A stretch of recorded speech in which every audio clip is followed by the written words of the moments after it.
Hey everybody, welcome back to the Clear to Close podcast. My name is Carson Jones with Team Honey Real Estate here in St. George, Utah. And with me as always is Ryan Bolton with Synergy One Lending, also here in St. George, Utah. So thanks for coming again, Ryan. And today we're going to be talking to Ryan about some of the keywords to mortgages and just to the mortgage industry. So I've got 5 keywords here that I'm just going to kind of let you kind of discuss and teach us about each little one. Okay.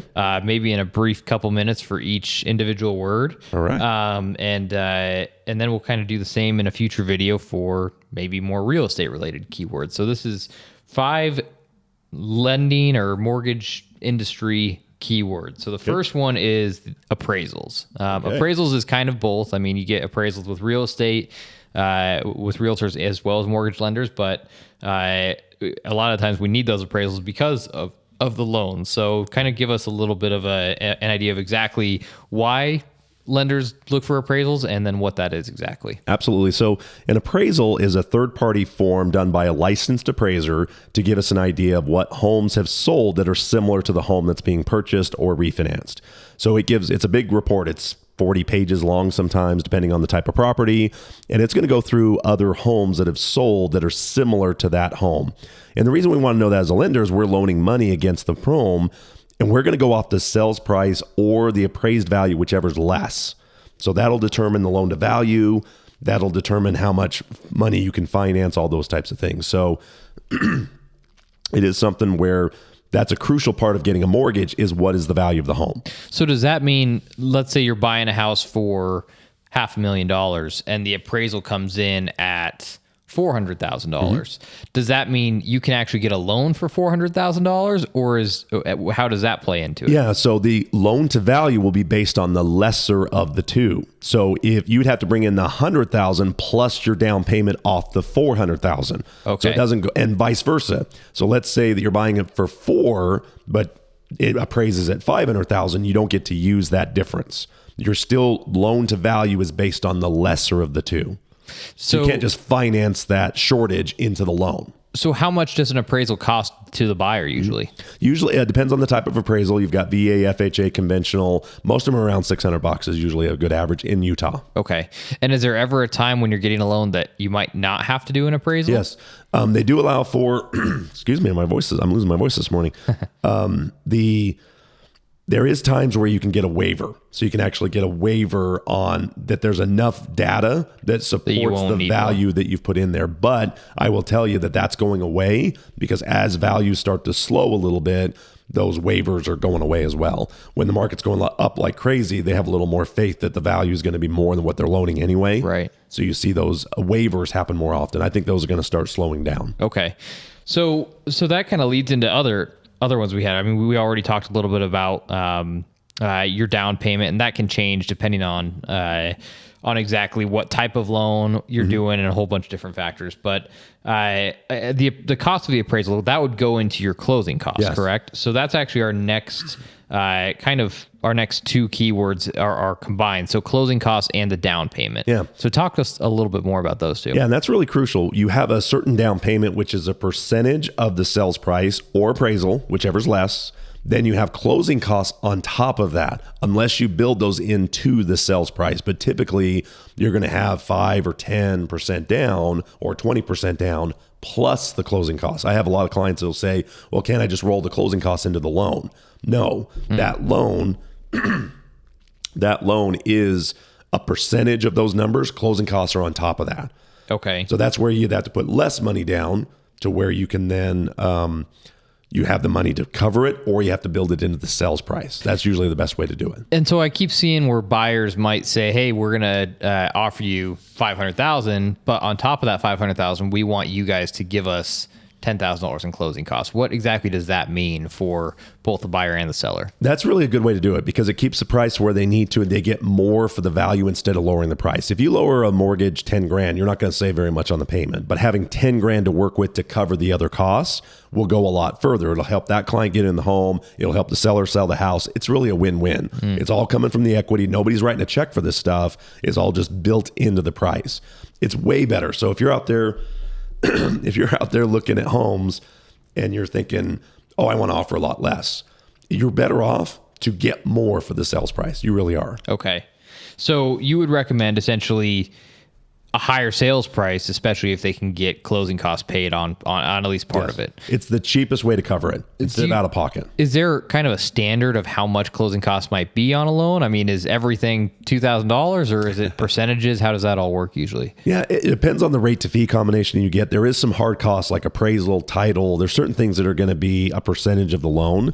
Generally speaking, 3% is what you want to try to figure in. So that way you're not building into the rate as well or having to come up with more. If you can build in 3%, typically that'll cover almost all of it. You'll be very safe at 3%. Okay. Now, if the loan amount's lower, that's where you have to get a little more percentage because the appraisal is a flat fee, regardless of how much the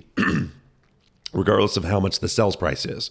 So the percentage on a lower loan amount's higher. So, but generally 3% will cover you in most cases. And do you pay those closing costs throughout the life of your loan, or do you pay the closing costs right away as soon as you purchase that house? So yes, if you pay it out of pocket, you've paid for it. Where if you build it into the sales price, the loan amount is higher, which is covering those things. But you're talking 10 grand might save you $5 on a mortgage versus 10 grand to get rid of the other expenses. Plus, if you have money left over, you can use it to buy down the rate or buy down the mortgage insurance. So having the flexibility of the cash will give you way more options on a better loan. Understood. So now we get into pretty much qualifications, right? So our next few are going to be discussing that. So the first one is credit score. So talk to us about credit score. I mean, that's an episode that could last 2 hours, of course, but give us just a brief rundown on credit score and then also how that can affect your approval for a loan. Yeah. So the appraisal is kind of the property. That's where you have the property is what we're kind of identifying. Credit score is more of your qualification as part of that. Debt ratio is another one that we'll get to here in a minute. But credit scores are a real indication of how you've been paying your bills. It's a credit history. It gives us a 3-digit number for the 3 credit bureaus to show how likely you're going to repay the loan based on your previous history. So the higher that score, the better the rates and terms. That's just simply how it works. Mortgages work on 20-point increments. So you get the same rate from 741 up to 641 up to 659. Okay. You're getting that same interest rate. And then at 660, it's a different interest 660 rate. 680, Okay. 680 is 700, 7. So if you're right at the top of that tier, getting your score up just a few points bumps you into a whole nother category. Okay. So it's well part of buying a house. You really want to get your credit pulled. Make sure you're maximizing those numbers because you'll get a better loan if your credit score is higher. That's just how it works. When will they pull your credit? Do they pull it like right when you're getting ready to close, or do they pull it a few months before? When is the time to actually get your credit? You really should pull it at the pre-approval stage. So once you're doing the pre-approval, you want that number, and it's good for 90 days. After that, they have to do a soft pull to make sure the score hasn't dramatically changed or new debt has showed up or new late or something like that. So it's good for 90 days, but it's important to get that score first so you have time to be able to adjust it. Yeah. But it is pulled. And then 10 days before closing, they will also pull the credit to make sure the score hasn't dropped. So there's a couple times it gets pulled. But you want to pull it early. Yeah. And tell me a couple of things that might affect your credit score within those 90 days. I mean, are there certain things that, hey, I can go buy a new car with a week left on my contract? Is that going to affect your credit score that quickly? It doesn't affect the score as much other than the inquiry. So you have an inquiry for a new debt. The bigger problem is it now adds to your debt ratio. So if you have a debt ratio that's really tight or you've got it all approved and all of a sudden you add a $500 car loan to that, now you may not qualify for the house. So you could lose the house by adding new debt. The most common thing you'll see is people go and get furniture packages or appliances or stuff like that and get it on a credit card. That's where it can hurt your ability to get the loan. Not the score as much. Other than the inquiry, it's more the debt that's being added that causes a problem. Well, and that's actually a good way to go in the next one because the next key word was going to be the debt ratio. So tell us a little bit about what that means because honestly, even for me, when I first started real estate, debt ratio is confusing to me. It's like, what is this exactly? Yeah. So tell us kind of how a debt ratio is even calculated and what that means for your loan. Yeah. So we take the gross income that a client makes, or if they're self-employed, there's different calculations. So we come up with what we figure is their monthly income. Then we take a percentage of that, and the debts that are on their credit have to be under that amount plus the new mortgage loan, typically 45%. So it's something where if you're more than that, it's an exception, or your credit scores have to offset it. But generally speaking, we want to see that all your monthly bills, the new mortgage, the car, the visa, student loans, all fall under 45% of your monthly income. And you're talking the minimum payments for each month on each one of those? Okay. Yes. So not the full amount of and it's not that. the balances. So it doesn't matter if you have a $100,000 truck loan or something like that. If your payment's $500 a month, that's what goes on it. Okay. And they don't count things like cell phones, insurance, utilities, those types of things are not included. That's why we go off of 45%, because we know there's other stuff out there. Yeah. So that's generally what they want to do. So people got to consider, I mean, any type of loan that they're paying off, even a furniture loan that they owe $10,000 to the furniture company, they still have to consider that in their debt to income ratio then. Yep. Okay. Anything that really shows up on credit, other things that don't show up on credit that can hurt them are child support, separate maintenance, alimony payments, those types of things. Or if there's a 401k loan, because it's coming out of their paycheck. So part of our job is to kind of figure out where the debts, where the income, and that ratio needs to be under 45%. Understood. So that's good. So we've talked already about appraisals, closing costs, down payments, credit score, and now debt ratio a little bit. So the last one is kind of something that we talked a lot about over this past year is interest rates. And interest rates, it seems like everybody's just watching the chart, seeing like, oh, it's up, it's down, it's up, it's down.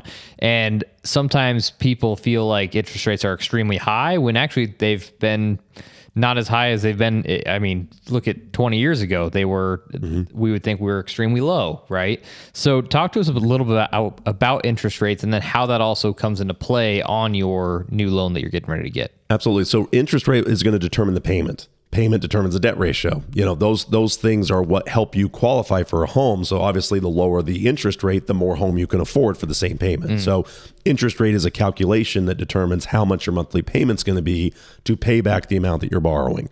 So there's a lot of stuff out there about interest rates, of buying down your interest rate, the different types of programs that are out there. And that's where the pre-approval can help you walk through how your specific situation will affect your interest rate. But a mortgage rate is really what you're going to borrow, what you're going to pay back in interest for the ability to buy that home. Okay. Interest rates definitely are down from what the high point of even last year in October, but they're off the lows that we saw just a few years ago. So it's all relative on what's out there and what's available. But interest rates now are much more what a normal rate is for a mortgage. It's interesting to see it go up as high as it did, but really if you look at a 40-year average, we're actually still below what a 40-year average is. And so how does the interest rate work within my payment? Let's say I buy a house for $500,000, and let's just say my mortgage is $2,500 a month. Okay. I have a $2,500 a month mortgage and the interest rate is 5%, right? How much of that $2,500 a month payment is going towards interest compared to going towards the principal if it's a 5% interest rate? Yeah, there's another acronym in the industry called PITI, which is principal, interest, taxes, and insurance. So most of the time your payment's going to include covering the property taxes, which most states they're due once a year. In Utah, it's due every November. So part of your payment's going to go to cover the taxes. The next one's going to be the homeowner's insurance. So you're going to have a part of your payment going to service renewing your insurance. The next two are going to be principal and interest. Most of it's interest, especially the first 5 years of a loan. A lot of what you're paying back because you're amortizing it over such a long period. The first 5 years, about 90% of it's going to interest. The rest goes to principal. Okay. But your payment is broken into 4 different categories. The interest is definitely the biggest category. Okay. So, I mean, you're not talking that only if it's $2,500 a month, not only 5% of that goes to interest rates. Right. Okay. Yeah. Okay. And I so think it's a 5% a lot of people that's amortized over that 30-year period. So it's really kind of a yearly rate you're going to be paying at the 5%. Okay. Yep. A lot of people get confused by that. They think, oh, I mean, $2,500 a month, only 5% of that is my interest rate. I think that's the way a lot of people look at their interest rate, and it's not quite the same. So yeah. So if you take your loan amount, whatever you owe or whatever you're looking to buy, and you times it by the interest rate, so if it's 5%, 0.05 divided by 12, that's what you're paying each month in interest. Now, obviously that goes down as the principal goes down, but it goes down so little the first couple of years. Right.